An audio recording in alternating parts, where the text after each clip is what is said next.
Olá, comunidade. Espero que estejam muito bem. Devo dizer que é um prazer poder escrever para vocês. Há mais de um mês me separei do meu parceiro de vários anos e agora moro sozinha em um bairro bem próximo ao meu trabalho. É numa rua tranquila, ou pelo menos é isso que eu sempre digo a mim mesma, para não pensar demais em como ela fica escura à noite. Digo tranquila, para não dizer que quando anoitece, quase não se vê ninguém, e a rua fica deserta, como se todo mundo tivesse medo de sair.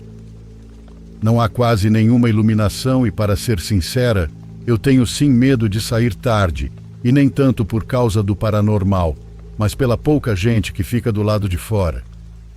Sempre tem um ou dois caras nas esquinas, fumando sabe-se lá o quê, bebendo, olhando para todo mundo que passa.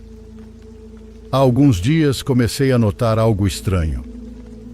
Toda noite, em algum momento depois das 11, eu ouvia grades fazendo barulho à distância. Era alguém batendo nas grades das casas, primeiro em uma, depois em outra, como se alguém estivesse batendo de casa em casa. Às vezes passava rápido, mas em outras ficava mais tempo em uma casa. Não dei muita importância, mas fiquei curiosa. Perguntei na loja da esquina e não me disseram nada, só falaram que nem moravam ali. Depois perguntei à senhora do lado, que parecia não entender minha pergunta. Até que uma tarde a vizinha da frente finalmente me respondeu alguma coisa. É a velhinha das grades, não se preocupe. Mas ela é louca e sai batendo em todas as grades da rua? Quem é ela? Perguntei. Ela deu de ombros. Ninguém sabe, ela nunca fala com ninguém. A gente evita sair quando ela está aqui fora e você deveria fazer o mesmo. Não liga para ela, é maluca. Só não sai quando ela estiver batendo por aí para não acabar dando de cara com ela. A primeira vez que a vi foi por acaso. Eu me levantei para tomar água de noite e, ao passar perto da janela, consegui vê-la pela grade do portão. É uma mulher muito magra, encurvada, com um casaco velho e o cabelo comprido e grisalho, andando bem devagar, tocando a campainha da casa ao lado. Ela não parecia procurar ninguém, nem esperar resposta, só tocava como se isso a divertisse. Com o tempo começou a bater também na minha grade, como se soubesse que já morava alguém ali. Sempre de noite, sempre com aquele toque suave, quase imperceptível, como se não tivesse força. Eu nunca abria, é claro, mas cada vez que ela passava, sentia que ficava um momento a mais parada na frente da minha porta.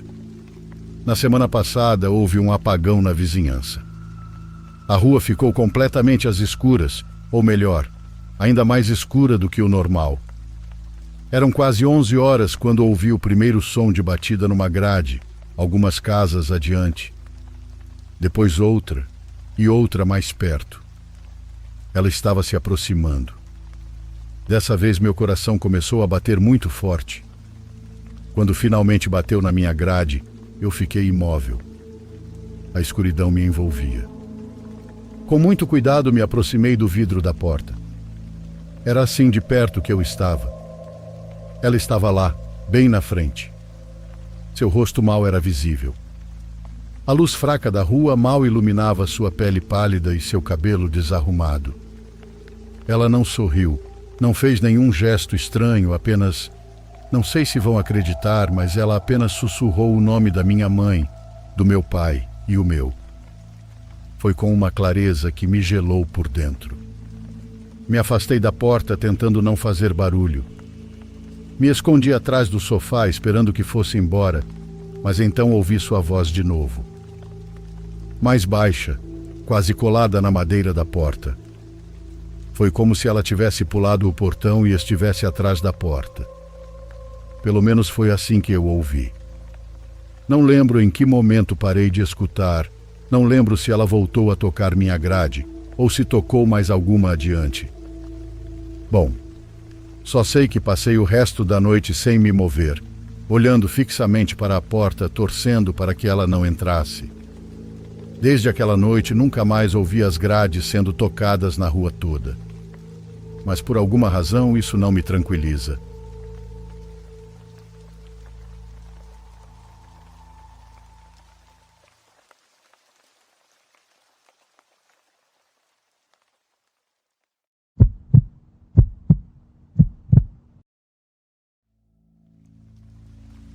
Meu nome é Leonardo e sou membro da tripulação de um grande barco pesqueiro. Sou venezuelano, mas migrei para os Estados Unidos há algum tempo e a vida me trouxe para a pequena cidade portuária de Aberdeen, em Washington. Lá comecei trabalhando em um estaleiro, fazendo manutenção em botes e embarcações. Fiz alguns amigos e depois de 2 anos nesse emprego, tive a oportunidade de conhecer aquele que até hoje é o capitão do barco onde trabalho. É um grande amigo que me ajudou em tudo que pôde e também uma das pessoas mais enigmáticas que conheço, Samuel Miller. Samuel é um homem de 60 anos, com uma barba longa e grisalha, a pele curtida pelo sol e olhos azuis bastante profundos. Só faltava ter uma perna de pau para ser a imagem viva do Capitão Ahab de Moby Dick. Ele não fala muito, nem hoje em dia, mas quando fala, sabe o que dizer e quando dizer. Enfim, graças aos meus contatos no estaleiro e à insistência de alguns amigos meus, como Leroy e Isaac, que também são membros da tripulação, o capitão se convenceu de que valia a pena me dar uma chance como pescador e me aceitou em sua equipe. Felizmente, o capitão não se importou muito com o fato de que meu status migratório não era o ideal. Na verdade, ele acabaria me ajudando a conseguir meus documentos e a melhorar minha situação. Mas estou me adiantando. Voltemos ao que seria minha primeira viagem em alto mar. A ideia era que essa viagem fosse um teste para que eu aprendesse todos os conceitos essenciais da navegação num barco pesqueiro. Na prática, era um trabalho muito mais perigoso do que eu esperava, ainda mais considerando que estávamos na costa norte do Pacífico. Enquanto me explicavam em que consistia meu trabalho, o mar se agitava e balançava o barco sem parar. E se não fosse pela calma do Isaac, dificilmente eu teria conseguido ficar tão tranquilo.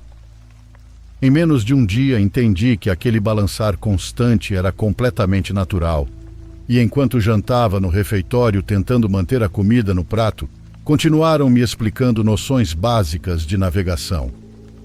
Estava me adaptando bem e percebi que aquele podia ser um trabalho ao qual eu me acostumaria. De fato, foi o que aconteceu. Mas ainda hoje me surpreende que naquele momento de relaxamento na cozinha, ninguém tenha avisado sobre o que eu escutaria naquela noite, quando as luzes se apagassem. Os beliches onde dormiríamos eram apertados, e ri quando vi que ao lado de cada cama havia cintos para se amarrar e não cair durante o sono, caso as ondas fossem especialmente violentas. Me avisaram que dormir seria complicado, e realmente foi. Naquela primeira noite simplesmente não consegui pregar o olho, com as ondas me jogando de um lado para o outro da cama. Calculo que eram umas 2 ou 3 da manhã, quando ouvi um canto suave, com uma voz gentil, que atravessava a parede ao lado da minha cama. De repente me senti estranho e desnorteado. Encostei o ouvido na parede. Além do som do vento assobiando lá fora, consegui ouvir com mais clareza aquele canto sereno que, apesar de bonito, me arrepiou profundamente. Tentei acordar o Isaac, que dormia na cama de baixo, mas não consegui chamar sua atenção. Tive que ficar ali inquieto, escutando aquele canto durante os próximos 15 minutos, até que cessou. Passei o resto da noite pensando naquilo até o sol nascer. Cheguei à conclusão de que o capitão Samuel devia gostar de ouvir ópera de madrugada e que ninguém me avisou porque já estavam acostumados. Por isso, na manhã seguinte, não comentei nada. Tomamos café e começamos a trabalhar quase imediatamente. Continuei aprendendo tudo o que podia o mais rápido possível, enquanto Samuel ficava na sala de comando, dando ordens de tempos em tempos. A viagem duraria cerca de 3 semanas, e embora estivesse exausto, no segundo dia o balanço do barco ainda me impedia de dormir profundamente.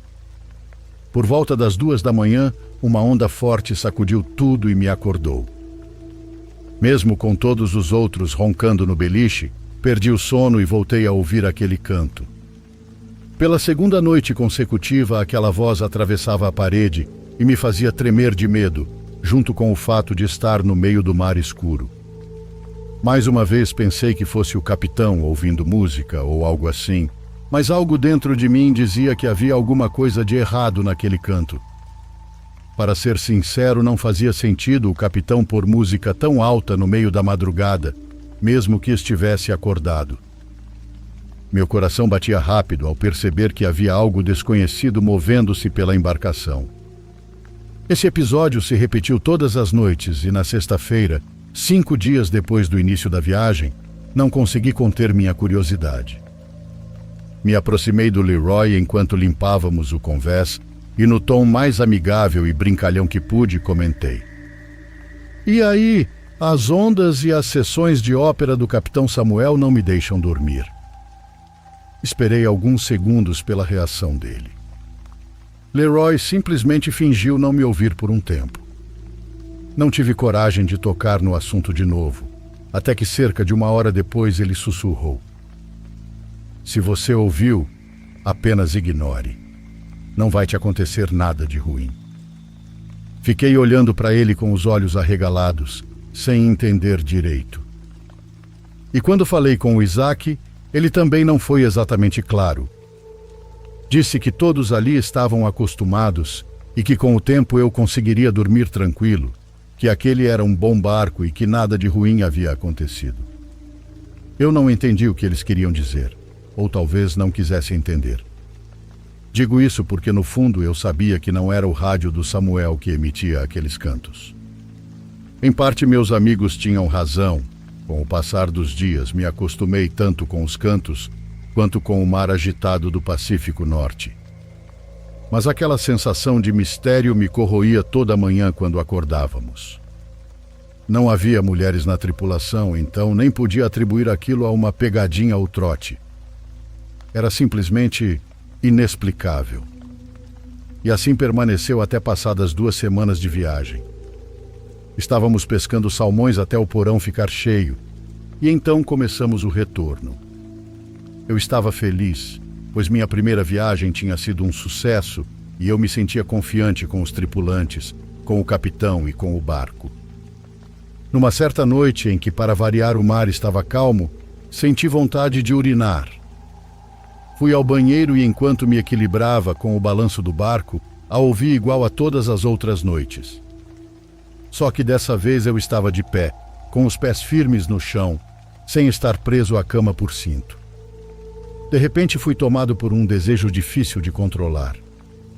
Respirei fundo e espreitei o beliche. Todos dormiam, então fui até a cozinha. Passei pelos armários, vesti um casaco grosso por cima da roupa e saí para o convés do barco, ouvindo o tempo todo os cantos suaves daquela presença. Ela cantava todas as noites desde que eu havia embarcado. O barco do Samuel, para você ter uma ideia, é o que se conhece como navio-fábrica, preparado para processar e congelar os peixes assim que são capturados. Mede cerca de 70 metros de comprimento e nessa viagem tínhamos uma tripulação de mais ou menos 40 pessoas. Quando saí pela porta em direção ao convés, esperava ver alguém, qualquer tripulante, cantando enquanto trabalhava no meio do mar. Mas para minha surpresa não havia ninguém, apenas uma ampla área do barco com guindastes, cordas e a brisa fria e salgada assobiando entre os metais. Como eu disse, o mar estava muito calmo naquela noite, e por algum motivo que até hoje não entendo, eu também estava calmo. Pela primeira vez, aquela voz não me deu medo. Me aventurei pelo convés, caminhando como se estivesse na sala da minha casa, seguindo em silêncio aquele canto que vinha da popa. Foi só quando cheguei na metade do caminho, e o canto se intensificou, que percebi o quão imprudente eu estava sendo. Eu estava no convés, à meia-noite, sem segurança, sem ninguém sabendo onde eu estava. Se uma onda forte me jogasse no mar, nunca mais me achariam. Tentei voltar correndo, mas uma parte de mim implorava para ir até o fim e descobrir quem era a cantora misteriosa. Fiquei paralisado, com medo de ser descoberto, mas minha parte imprudente venceu. Corri até a popa do barco, ouvindo o canto aumentar. E quando virei a esquina, esperando ver alguém cantando junto à grade de segurança, o canto parou de repente. Mal consegui ver uma névoa branca desaparecendo pelo lado de estibordo. Me debrucei rapidamente tentando achar aquela pessoa, mas não havia ninguém para achar. Meu coração disparou, porque eu tinha confirmado que aquilo era sobrenatural. Apavorado com isso e com a possibilidade de perder meu emprego recém-conquistado, corri de volta para os beliches, onde Isaac me esperava. Bem irritado, ele me deu uma bronca por uns 15 minutos, dizendo o quão idiota tinha sido aquilo. Depois de um longo sermão no qual repetiu as regras do barco e me explicou por que não devia me arriscar daquela forma, eu confessei que me sentia atraído por aquele canto. Acho que ele se sentiu um pouco culpado, afinal, se todos no barco sabiam, eu também tinha o direito de saber. A verdade é que aquele navio, um barco antigo, cujo nome prefiro não revelar, é tão velho quanto o capitão Samuel. Só ele conhece todos os seus segredos, mas o fato é que todas as noites ouvem o canto de uma mulher no convés, andando da popa até a proa, sem se importar com o frio ou a força do mar. Isaac me aconselhou a nunca mais segui-la e apenas aceitar que enquanto eu trabalhasse naquele barco, ouviria aqueles cantos. Ele garantiu que aquilo, longe de ser um mau presságio, era só mais uma parte do trabalho. Ninguém jamais foi ferido por ela, e eu não precisava temer. O tempo passou e continuei trabalhando nesse barco pesqueiro. Me estabeleci, me casei, e o capitão Samuel me ajudou muito. Em algumas ocasiões, quando tomávamos uma cerveja ao voltar de uma viagem, ele me dizia que fez uma boa escolha ao me contratar. Nesse clima de confiança e contrariando o conselho dos meus amigos de nunca mencionar o assunto, criei coragem e perguntei ao capitão sobre aqueles cantos. Ele, longe de agir de forma fria e distante como eu esperava, sorriu com uma expressão que só posso descrever como nostálgica. Ele me disse que era a alma de uma velha amiga, nada além disso. E seu silêncio me fez entender que ele também não tinha mais nada a dizer. Hoje em dia estou satisfeito com essa resposta.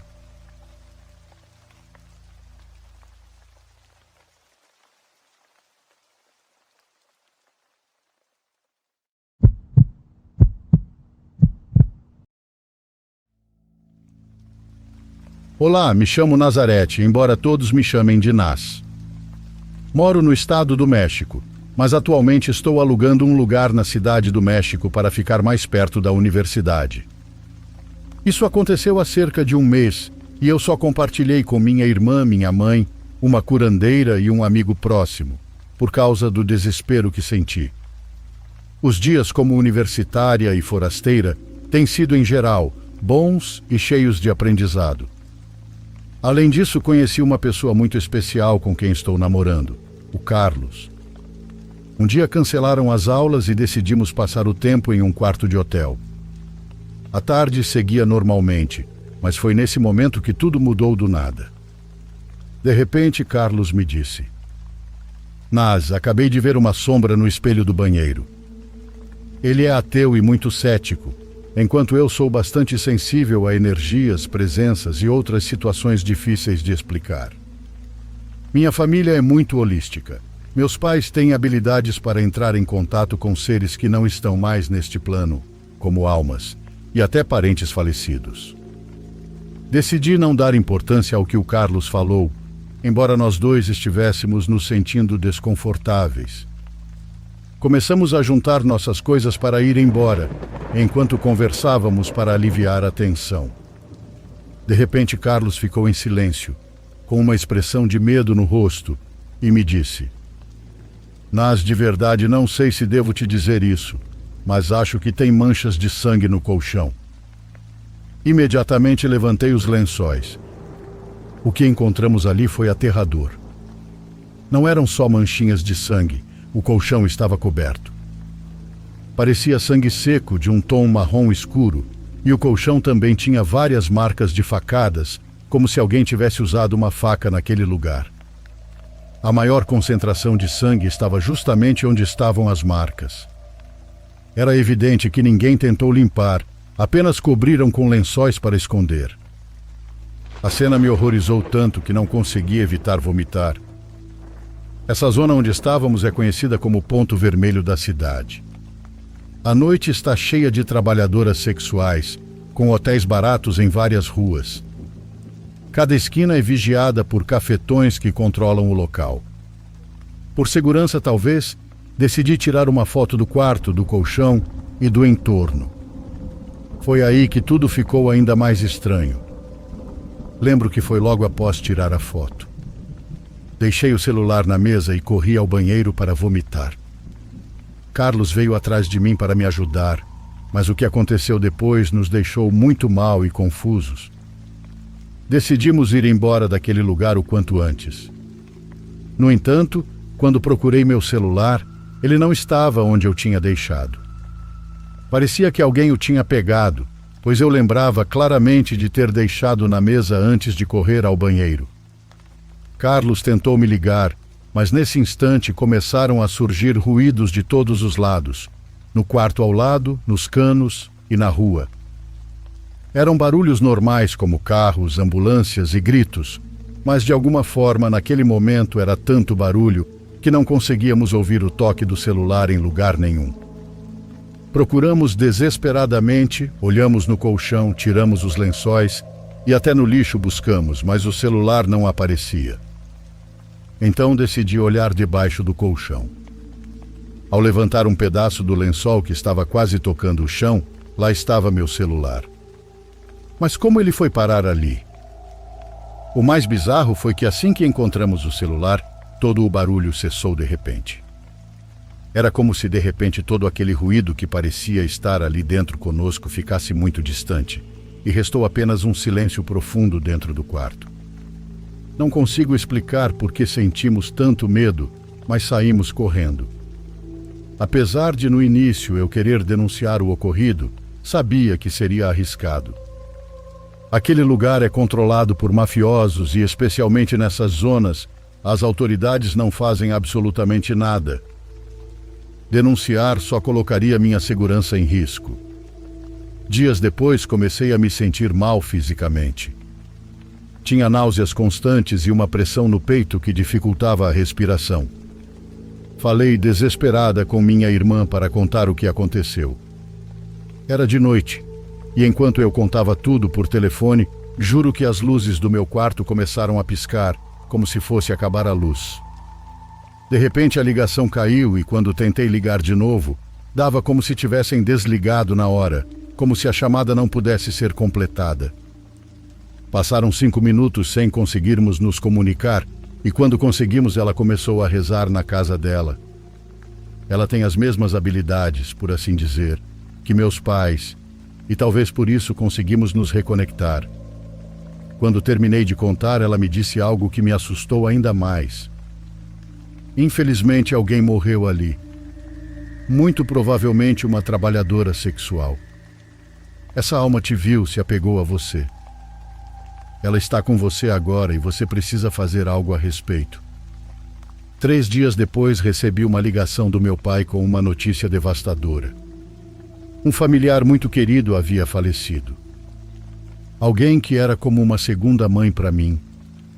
Alguém que sempre esteve presente quando meus pais não podiam cuidar de mim. Aquela notícia me destruiu. Eu precisava viajar 3 horas para me despedir e pedi que meu amigo brasileiro Antônio me acompanhasse. Eu estava muito cansada, emocionalmente destruída e ainda assim precisava lidar com os trabalhos finais da faculdade. Enquanto conversava com o Antônio, confessei que já fazia dias que sentia que alguém me seguia, que às vezes sentia toques nas costas, puxões no cabelo e uma sensação constante e perturbadora. Também contei sobre o colchão.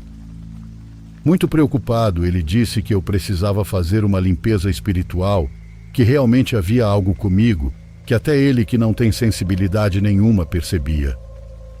Eu não estava sozinha. Tentei fazer uma limpeza por conta própria, mas obviamente não funcionou. Minha irmã então me passou o contato de uma curandeira que ela conhecia por causa dos estudos que faz.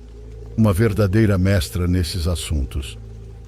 Liguei para ela, contei tudo e todos os detalhes.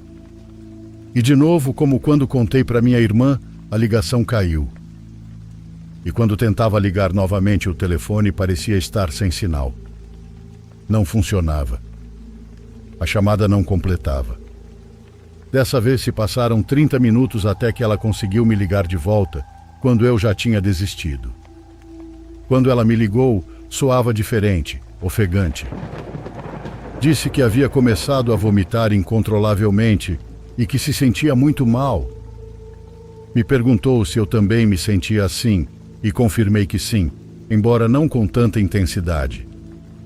Foi então que ela entendeu a gravidade da situação. Vou ser clara, ela disse. Há uma alma dentro de você, em sofrimento. É uma mulher, provavelmente alguém que morreu de forma muito violenta. Você esteve no lugar onde ela morreu, e ali ela começou a consumir sua energia, sem saber que está morta. Ela não quer te fazer mal, está apenas desesperada, presa numa escuridão que nós não conseguimos compreender. Eu chorei de medo e desespero. Não sabia como lidar com algo assim. Como último recurso, liguei para minha mãe, que tem experiência nesse tipo de situação. Ela me propôs fazer um ritual de limpeza mesmo à distância. Preparei tudo o que ela pediu. Uma vela, um copo com água, uma planta, incenso e algo que me fizesse sentir protegida. Escolhi um quartzo e um colar. Minha mãe me garantiu que saberia o que fazer, que eu só precisava manter a calma. Comecei a meditar, respirando profundamente. De repente caí em uma espécie de sono profundo. Senti como se algo pesado se desprendesse das minhas costas, como se estivesse deixando meu corpo. Dentro desse sonho vi uma mulher sentada na minha frente. Tentei falar com ela, e ela me escutou atentamente. Eu não conheço sua história, nem sei por que você está aqui, mas quero ajudar sua alma a encontrar paz.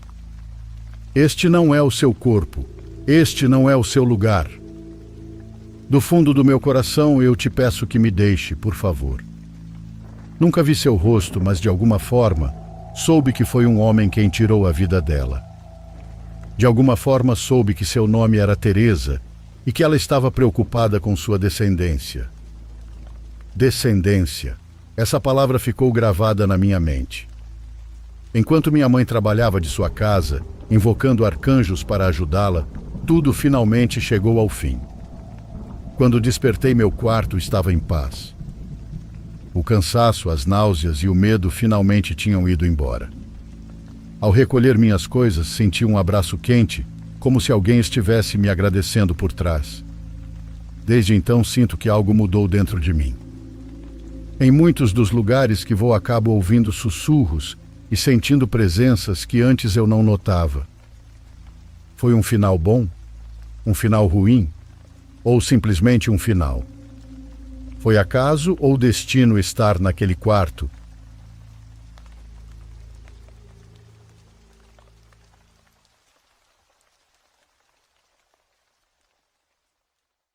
Por favor, curta e se inscreva se você estiver gostando. Agora continuamos.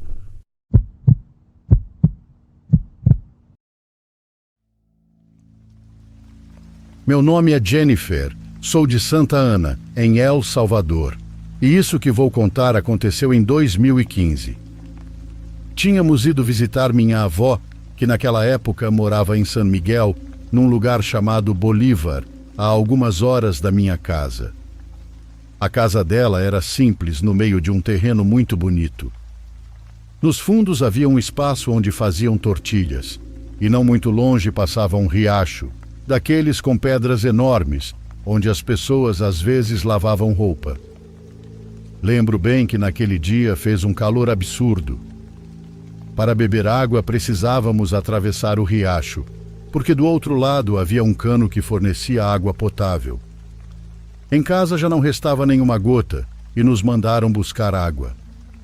No entanto, como crianças que éramos, em vez de obedecer imediatamente, começamos a brincar e deixamos o tempo passar. Foi assim até que escureceu e pensamos que já não iam mais mandar a gente buscar.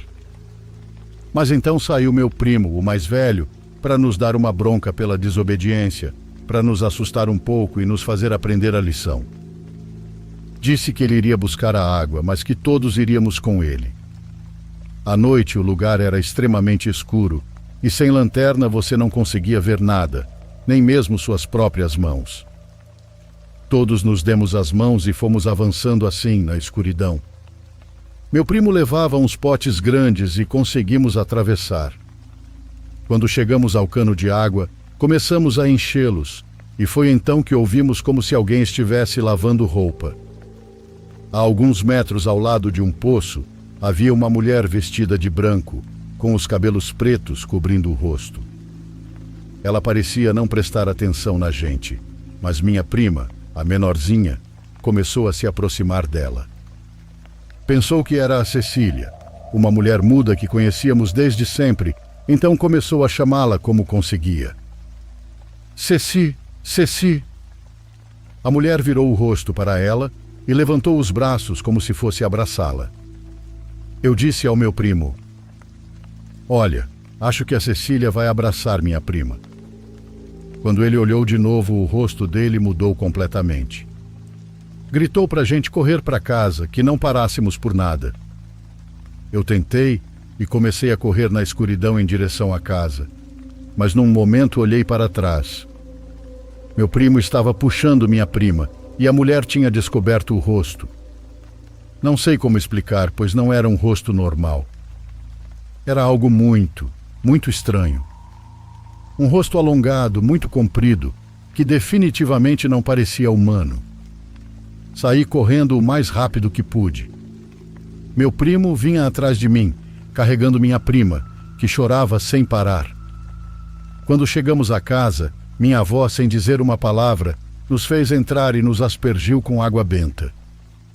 Ela esfregou nossos pés com óleos e plantas e nos colocou para rezar. Naquela noite dormimos todos juntos, amontoados em um colchão de casal. Do lado de fora se ouviam barulhos, como se algo estivesse circulando a casa, arranhando as paredes. Não sei se foi sugestão, mas me dava a impressão de que parava bem em frente às janelas, como se estivesse tentando nos ver. No dia seguinte, meu primo amanheceu com febre alta e não conseguiu se levantar por vários dias. Meu tio foi procurar os potes que tínhamos deixado para trás, mas voltou dizendo que não os encontrou. Depois ouvi ele dizendo baixinho para minha avó que sim, que os viu, mas que estavam todos cheios de cabelos muito longos. Ainda me pergunto do porquê aquilo apareceu para crianças. Por que tentou levar minha priminha? Minha avó já não mora lá, pois veio viver conosco, e embora já tenham se passado alguns anos, eu nunca quis voltar à casinha dela. Não voltei nem mesmo para ver como ela está.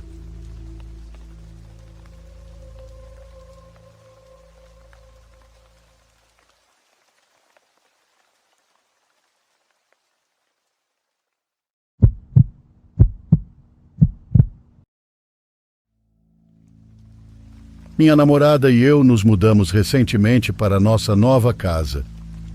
É, sinceramente, a casa com a qual sempre sonhamos. Temos uma gata chamada Bela, que resgatamos juntas, então tudo parecia perfeito quando nos mudamos. A única desvantagem no início era a casa à nossa direita. Parecia abandonada, como se o dono tivesse começado a reformá-la, mas nunca tivesse terminado. A disposição das casas é tal que à nossa direita há um espaço que leva à entrada do nosso quintal dos fundos, e ao lado dele está a entrada do quintal da casa abandonada. Não há cerca ou muro separando os dois, já que o dono removeu para instalar uma nova, mas nunca terminou o trabalho, deixando ambos os quintais com acesso aberto. Assim, a casa abandonada ficou como outra propriedade, separada por uma cerca caída. Pelo que conseguimos ver, vários homens jovens moravam lá. De vez em quando voltávamos para casa, víamos eles atravessando o quintal dos fundos do vizinho para chegar até a frente da rua. Não demos muita importância no começo, pois talvez conhecessem o dono e tivessem permissão. Avançando para a nossa primeira noite na casa nova. Estávamos sentadas no quintal dos fundos, aproveitando o espaço, e olhamos para as casas atrás de nós, só por curiosidade. Foi então que notamos um homem nos encarando fixamente de uma janela. Ele não tentava disfarçar, deixava bem claro isso. Não havia expressão alguma em seu rosto, e o cômodo estava escuro, o que tornava tudo ainda mais perturbador. Achamos que ele só estava curioso com as novas vizinhas, mas depois de meia hora daquele olhar vazio, decidimos entrar.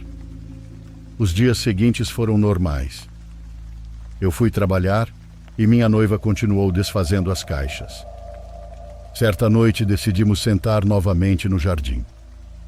Estava escuro, mas gostávamos de olhar as estrelas e ter conversas profundas, até que ouvimos a cerca improvisada de tábuas sendo movida. 3 homens apareceram parados ali nos encarando. "Está tudo bem?" perguntei, sabendo que eles não iriam embora se eu não dissesse nada. O mais jovem, com cerca de 30 anos, segurava uma sacola grande e não tínhamos ideia do que havia dentro. Ele nos ofereceu alguns detergentes, claramente roubados, o que recusamos. Fiz uma piada sobre isso porque a situação estava muito estranha. Ele sorriu e disse, "Ok", e então foram embora. O que me chamou a atenção foi o fato de eles simplesmente terem entrado no nosso jardim sem dizer nada, como se tivessem todo o direito de estar ali. Voltamos para dentro achando que tinha sido um caso isolado, mas tudo só piorou a partir daí. Eles começaram a entrar mais vezes no nosso jardim e a agir de maneira claramente intimidadora. Entravam na casa ao lado, levantando a cerca que separava os quintais e passando por ali. Ah, esqueci de mencionar. Minha namorada e eu temos 20 anos, então, claro, a ideia de que eles poderiam estar tentando nos intimidar por sermos 2 mulheres jovens foi a primeira coisa que nos veio à mente. Um dia, enquanto eu limpava a sala da frente, 2 policiais apareceram do lado da nossa casa e entraram no jardim abandonado. Levantaram a cerca, olharam ao redor por alguns minutos e foram embora sem dizer nada. Achei estranho, mas segui com meu dia, presumindo que talvez os vizinhos fossem problemáticos. Alguns dias depois, a polícia bateu à nossa porta. Explicaram que a casa atrás da nossa agora estava desocupada novamente. Os homens haviam sido expulsos por mau comportamento, aparentemente não só com a gente, mas com outros vizinhos também. Sinceramente, foi um alívio. Mesmo que eles ainda não tivessem feito nada fisicamente, significava que não teriam a chance de piorar a situação. Continuamos nos adaptando à casa, mas um dia, enquanto eu tomava banho, ouvi um estrondo do lado de fora. Me vesti rapidamente e fui procurar minha namorada. Encontrei ela gravando algo da janela do quarto de hóspedes, que dá para o jardim da casa agora vazia. Perguntei o que estava acontecendo, mas ela me mandou fazer silêncio. Depois de um momento, ela explicou. Um homem que nunca tínhamos visto antes apontou para a janela do nosso quarto e, quando ela o notou, ele saiu correndo em direção à nossa casa. Tentou abrir a maçaneta da porta ao passar por ela, depois voltou correndo para o jardim, levantou a cerca quebrada e começou a bater em todas as janelas da casa vazia. Chamamos a polícia imediatamente. Eles vieram, assistiram ao vídeo, pegaram nosso depoimento e foram embora. Estávamos abaladas. Por que ele tentou abrir a porta e depois invadir a outra casa? O que ele estava planejando? Algumas noites depois, enquanto estávamos na cama, ouvimos um assobio assustador vindo do lado de fora. Eram 2 da manhã. Ficamos em silêncio ouvindo e então escutamos alguém batendo na nossa janela. Apavoradas, verificamos as câmeras, mas por algum motivo elas não haviam gravado nada. Quem quer que fosse foi embora logo depois, pois os barulhos pararam. Estávamos com tanto medo que no dia seguinte fomos para a casa da minha mãe e passamos a noite lá. Quando voltamos na manhã seguinte, percebemos que nossa campainha com câmera tinha sido removida e colocada no chão. O cartão SD havia sumido. Alguém claramente tinha voltado e sabíamos quem era. Quem mais faria isso? Ligamos novamente para a polícia. A mulher ao telefone chegou a dizer que a remoção da câmera poderia ser um sinal de que estavam planejando algo, o que nos deixou ainda mais apavoradas. Mas pelo menos ela foi honesta. Os assobios, batidas e tentativas de entrar na casa continuaram por semanas. Fizemos vários boletins de ocorrência, mas nada foi feito. Eles nunca tentaram abrir nossa porta de novo, então tínhamos esperança de que tivesse acabado. 3 semanas depois, enquanto estávamos na cama vendo vídeos engraçados, resolvemos checar a câmera ao vivo. Foi quando vimos um homem do lado de fora, usando uma máscara preta cobrindo a boca e o nariz, parado em frente ao nosso jardim com os braços abertos, como se estivesse imitando Jesus na cruz. Ele olhava fixamente para a janela do nosso quarto com a cabeça inclinada. Ficamos paralisadas. Ele então falou algo, mas não conseguimos ouvir o que era. Depois se virou, atravessou para o outro lado da rua e ficou parado lá, encarando nossa casa por cerca de 40 minutos. Ligamos novamente para a polícia, e eles disseram que não era ilegal olhar para a casa de alguém e descartaram tudo, mesmo depois de contarmos o que ele fez no nosso jardim. Nos fizeram sentir como se estivéssemos exagerando. Não conseguimos dormir por dias. Qualquer barulho do lado de fora nos aterrorizava, até mesmo os normais. Então, uma noite, às 3 da manhã, recebemos uma notificação. Acordei minha namorada e disse: "Tem alguém lá fora, eu sei que tem. Olha a câmera." Ela olhou e lá estavam eles. 2 homens mascarados vindo do lado da nossa casa, iluminando as janelas com lanternas. Um deles, o mesmo homem que vinha nos assediando, segurava algo que parecia um pé de cabra. Por que nós? Qual era o propósito disso tudo? Durante dias ele ficou parado do outro lado da rua, apontando, acenando e gritando coisas para a nossa janela. Sempre que olhávamos, ele nos encarava com um olhar vazio. Era claramente para nos assustar e funcionava. Continuamos em contato com a polícia, mas fizeram muito pouco.